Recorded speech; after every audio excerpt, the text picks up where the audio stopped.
Hello friends, welcome to online GK study. आज है 7 जून और 7 जून से जितने भी महत्वपूर्ण प्रश्न बन सकते हैं वो सारे हम इस वीडियो में कवर करेंगे और इन प्रश्नों से रिलेटेड एक्स्ट्रा फैक्ट्स में जानेंगे जो कि आपके आने वाले एग्ज़ाम के लिए हेल्पफुल हो सकते हैं। तो शुरू करते हैं।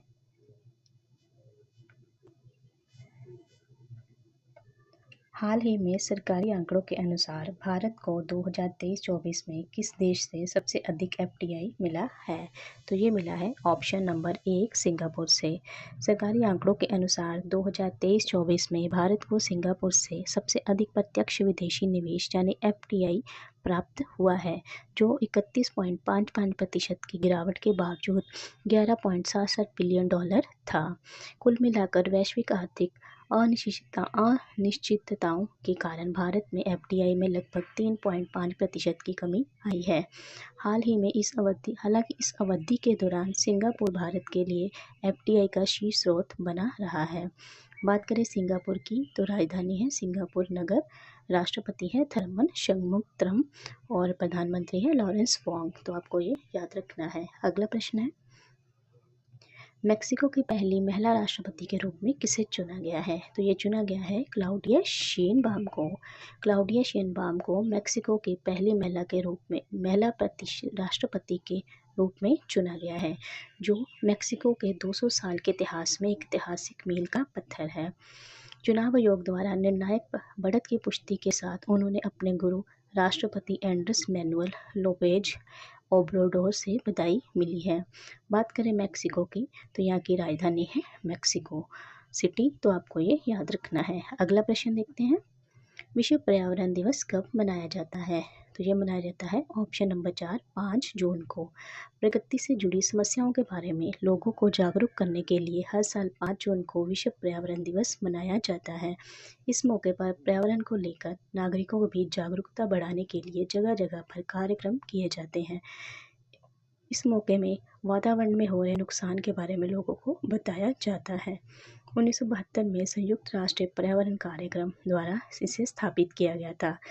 इस साल विश्व पर्यावरण की थीम है, यानी 2024 में इसकी थीम है भूमि पुनर्स्थापन, मरुस्थलीकरण और सूखे से निपटने की क्षमता है, जिसका नारा है हमारी भूमि हमारा भविष्य। तो आपको ये याद रखना है।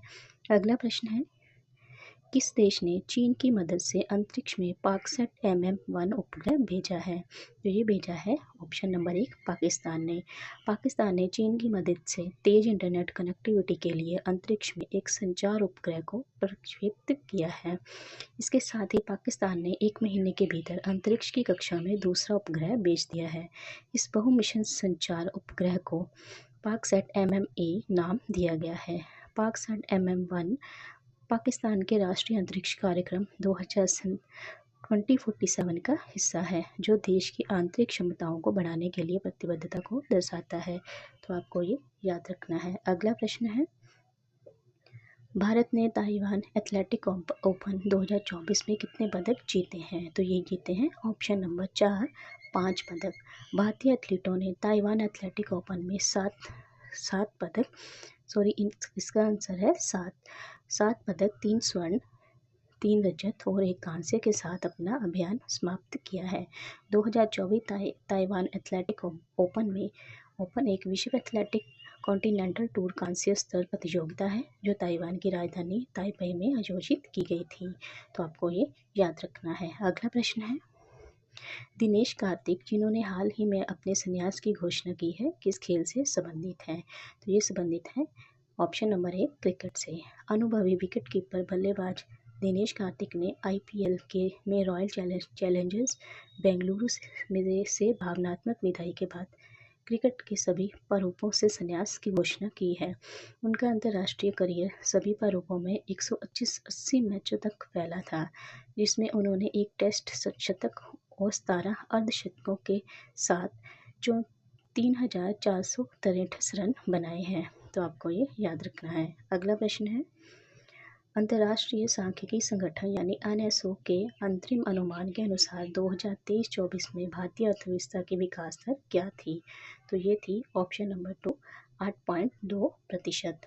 राष्ट्रीय सांख्यिकी संगठन के अनुसार वित्त वर्ष 2023-24 में भारत की जीडीपी 8.2% की वृद्धि हुई है, जो भारतीय रिजर्व बैंक के 7.6% के अनुमान को पार कर गई है। 1960 काट के बाद से ये 9वीं बार है जब जीडीपी वृद्धि 8% से अधिक हुई है। उच्च विकास दर क्वार्टर 4 मतलब जनवरी से फरवरी 2024 में मजबूत प्रदर्शन से प्रेरित थी, जिसमें 2023 की इसी अवधि की तुलना में 7.8 की वृद्धि हुई है। तो आपको ये याद रखना है।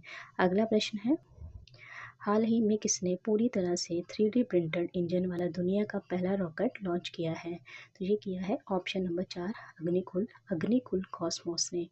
एक उल्लेखनीय उपलब्धि में आईआईटी मद्रास के स्टार्टअप अग्निकुल कॉस्मोस ने single piece 3 dimensional print engine के साथ दुनिया का पहला रॉकेट लॉन्च किया है। रॉकेट अग्निबाण सब ऑर्बिटिक टेक्नोलॉजिकल डेमोन्स्ट्रेट भारत का पहला अर्ध क्रायोजेनिक इंजन संचालित रॉकेट लॉन्च भी है, जिसे पूरी तरह से स्वदेशी रूप से डिजाइन और निर्मित किया गया था। इसे आंध्र प्रदेश के श्रीहरिकोटा में अग्निकुल द्वारा स्थापित भारत के पहले निजी तौर पर विकसित लॉन्च पैड धनुष से लॉन्च किया गया है। इसकी बात करें, इसको स्थापित किया था 2017 में, मुख्यालय है चेन्नई तमिलनाडु में, और इसके सीईओ है श्रीनाथ रविचंद्रन। तो आपको ये याद रखना है। अगला प्रश्न है, हाल ही में किस देश ने इजरायली पासपोर्ट धारकों के प्रवेश पर प्रतिबंध लगा दिया है? तो ये लगा दिया है ऑप्शन नंबर 1 मालदीव देश ने। हाल ही में मालदीव ने अपने देश में इजरायल पासपोर्ट धारकों के प्रवेश पर प्रतिबंध लगा दिया है। गाजा में चल रहे युद्ध को लेकर बढ़ते जनाक्रोश के बीच मालदीव ने यह निर्णय लिया है।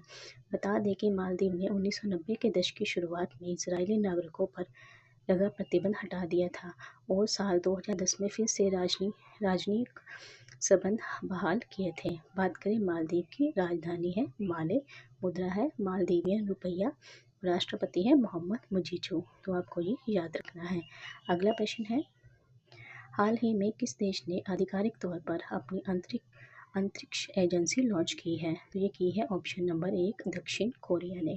दक्षिण कोरिया ने हाल ही में आधिकारिक तौर पर अपनी अंतरिक्ष एजेंसी लॉन्च की है। इसका उद्देश्य एरोस्पेस क्षेत्र में नीति और औद्योगिक विकास को बढ़ावा देना है। दक्षिण कोरिया ने इसे कोरिया एरोस्पेस एडमिनिस्ट्रेशन यानी कि KSA का नाम दिया है। दक्षिण कोरिया ने साल 2032 में अपने पहले चंद्र मिशन की योजना बनाई है। बात करें दक्षिण कोरिया की, राजधानी है सियोल, मुद्रा है साउथ कोरियन वॉन, और प्रधानमंत्री हैं हैंडक सो। तो ये थे हमारे 7 जून के महत्वपूर्ण प्रश्न, जो कि आपके लिए हेल्पफुल हो सकते हैं। तो मिलते हैं कल के वीडियो में। धन्यवाद।